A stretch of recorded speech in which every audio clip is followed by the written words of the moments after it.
हाय, hello, नमस्कार. आजच्या आपल्या नवीन व्हिडिओमध्ये सर्वांचे अगदी मनापासून स्वागत करते. आय होप सर्वजण मस्त आणि मजेतच असाल आणि मजेतच असायला हवं.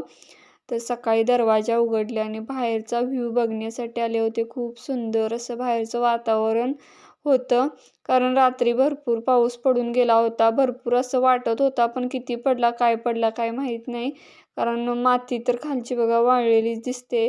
शिंतोडे आपण टाकल्यानंतर पाण्याचे कसे थोड्या वेळाने तासाभरात वाळतात तसंच काहीसं दिसत होतं. इकडे तर खडखडीत वाळलेलं दिसत होतं, पण पावसाचा जोर फार वाटत होता रात्री. आणि पाणी मला वाटलं कुंड्यांना, झाडांना आमच्या भरपूर मिळालं असेल, तर काही नाही. मारायलाच लागणार आहे पाणी आत्तासुद्धा. आता हा आमचा पहिला चहा चालू होता. तर बाहेर गवती चहा काढण्यासाठी गेले होते आणि गवती चहाच विसरून आले. आता असू दे म्हटलं, असाच घेऊया. तर छान असा चहा शिजला की मग मिस्टर आणि मी घेईन, कारण त्यांना उठल्या उठल्या लागतो चहा. आणि चहा उकळला तशी ही आमटीसुद्धा उकळली लगेचच. आणि मोठा मुलगा उठलेला आहे. उठल्या उठल्या तो पाणी पितो आणि मग बाकीचं कामाला जातो. तर मिस्टरांचा आणि माझा चहा मी ओतून घेतलेला आहे. आणि भात, चपाती, भाजी करायचं आहे. आता छोट्या मुलाचा डब्याचीच तयारी माझी गडबड चालू होती. रोज म्हणते उठायचं लवकर आणि डबा लवकर करायचा. पण काय होईना झाले, का होत नाही काय, म्हणजे माझ्या मनाची तयारी होत नाही लवकर उठायची. काय मीच लवकर उठत नाही, काही समजत नाही. असं 6ला उठायचं असं म्हणते तर होत नाही. कधी कधी तरच होतं 6:30ला. पण जेव्हा मी 6-6:30ला उठेन तेव्हा मात्र दिवस एकदम फ्रेश छान जातो. कारण भरभर कामं सकाळची होतात किंवा असं निवांतपणे होतात आणि व्यवस्थित होतात. असं 7ला, 7:15ला उठलं की फार गडबड होते. कारण अंघोळ वगैरे करून यायलाच अर्धा पाऊण तास जातो आणि 8 वाजलेले कळत नाहीत. आणि मुलगा तर 8:30ला जातो. त्याला डबासुद्धा लगच्या लगेच द्यायचा असतो. त्यामुळे तर कणिक छान अशी भिजवून अशी ठेवली होती, कारण चपात्या पटपट होण्यासाठी. आणि कणिक भिजवली आणि आमटी आणि इकडे चहा पण ठेवला होता मी, त्यामुळे दोन्ही झालेलं आहे. आणि त्याच्या डब्याचीच तयारी चालू होती. कसं छोटी मुलं होती तेव्हा मात्र माझं फास्ट आवरून होत होतं, आणि जशी जशी ती मोठी झाली तसं अंगात रेंगाळलेपणाचा म्हणजे रेंगाळत रेंगाळत काम करतो तसं वाटत आहे. फास्ट करण्याची अगोदर सवय होती, पण आत्ता वयानुसार होतंय का मीच असं टंगळामंगळ करते हे काही समजत नाही. कारण 40च्या आसपास आता टेकलेलं आहे माझं वय येऊन. त्यामुळे असेल कदाचित इतके वर्ष. मुलगा मोठा 10वीला आहे, म्हणजे तो 16 वर्षाचा आहे. त्यामुळे माझं एज पण त्याच पद्धतीनं त्याच्या पद्धतीनं मला धावावं असं वाटते. पण आत्ता तरी सध्या होईना झाले आणि त्यात आता हाताचं दुखणं लागले म्हटल्यावर काय नव्हेच म्हटलं. तर चला, आणि रोज जरासं व्यायाम करायला स्टार्ट करणारच आहे मी ह्या वर्षापासून तरी. आणि ह्या कामातनं होईल का नाही ते मी चालले बघायचं. आणि दुपारी जरा विश्रांती घ्यायची म्हणते, पण होत नाही. कारण नेहमी मला असं दुपारी काहीतरी झोपावं म्हटलं तर पडले तरी मला जागच असते. काय ना काहीतरी सुचतं आणि पटकन उठून मी त्या कामालाच लागते. असं कुठलंच काम असं रेंगाळत रेंगाळत असं करू वाटत नाही. आणि क्लिनिंगचं तर घराचं सगळं माझ्याकडेच असतं, त्यामुळं इकडचं काढ तिकडचं काढ क्लिनिंग चालूच असतं. त्यात भांडी धुणं वगैरे ह्यात भरपूर टाईम जातो. आणि चला मग असं बघता बघता काल थोडंसं कसं मसुरा मी शिजवून ठेवल्यामुळे इतकं काय मला आता ताण आला नाही भाजी करताना. तर त्याचा डबा वगैरे दोघांचे पण डबे असे देणार भरून झालं की मग काय आमचं दोघांचं जेवण एकलाच असतं, त्यामुळे निवांत होईल.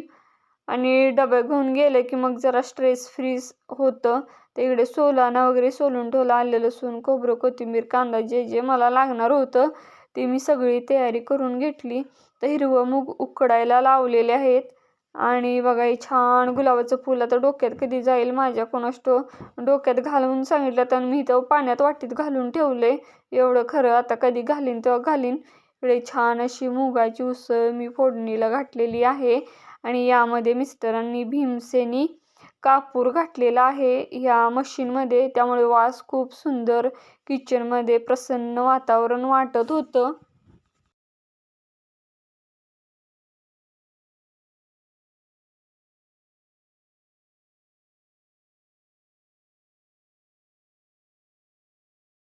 आता मिस्टर बाहेर गेले होते. दुपारी एक महत्त्वाचंच काम होतं आमचं. तर येताना टोस्ट, खारी, तिळगुळ काय काय घेऊन तिळगुळ अगोदरच आणलेलं आहे आणि येताना ते छोटे छोटे असे कुकीज असतात ते घेऊन आलेले आहे चहाबरोबर खाण्यासाठी. आणि इकडे मी काय केले, सगळे सफरचंद, डाळिंब काय काय काय काय आलेलं आहे. म्हटलं तर कसं संपवायचं, तर अशा पद्धतीने मी फ्रूट कस्टर्ड बनवलेलं आहे. परवा जरा चुकली होती रेसिपी, पण आज जरा परफेक्ट जमल्या.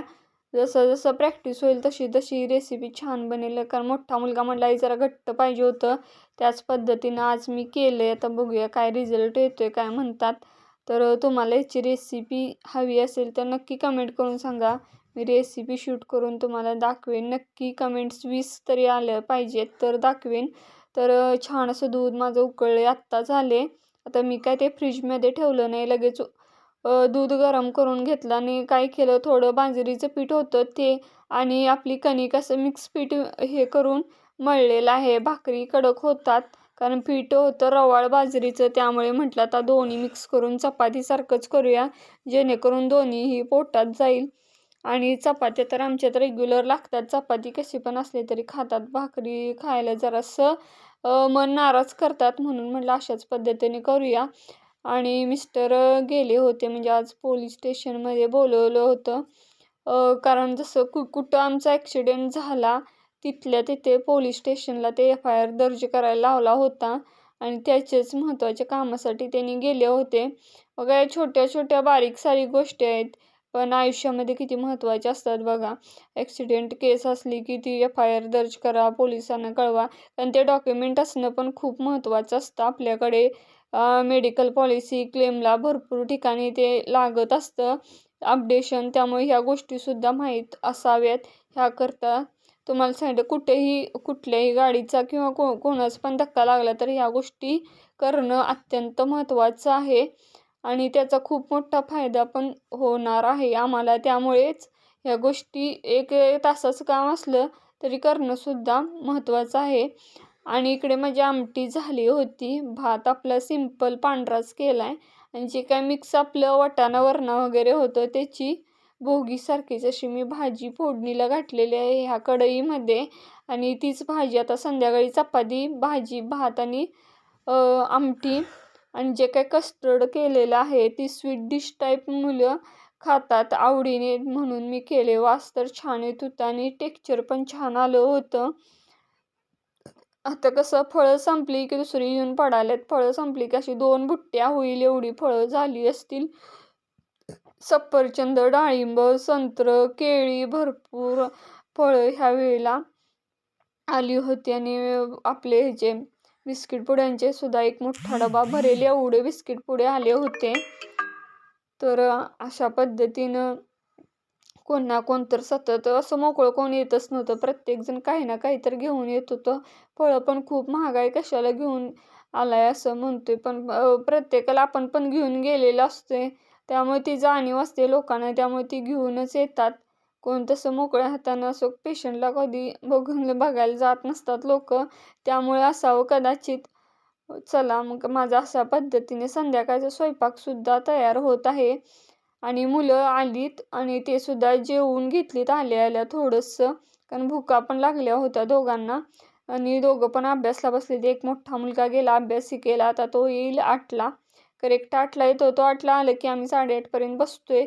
त्यामुळे आता 8:30 वाजतच आलेले आहेत. गरम गरम जेवण पण झालेलं आहे, त्यामुळे सगळीजणच आता बसणार.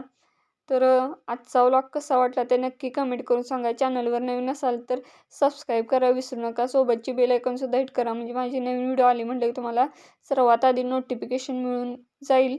आणि आवडला असल्यास तर नक्की लाईक करा. पुन्हा भेटू उद्याच्या छानशा व्लॉगमध्ये. तोपर्यंत बाय.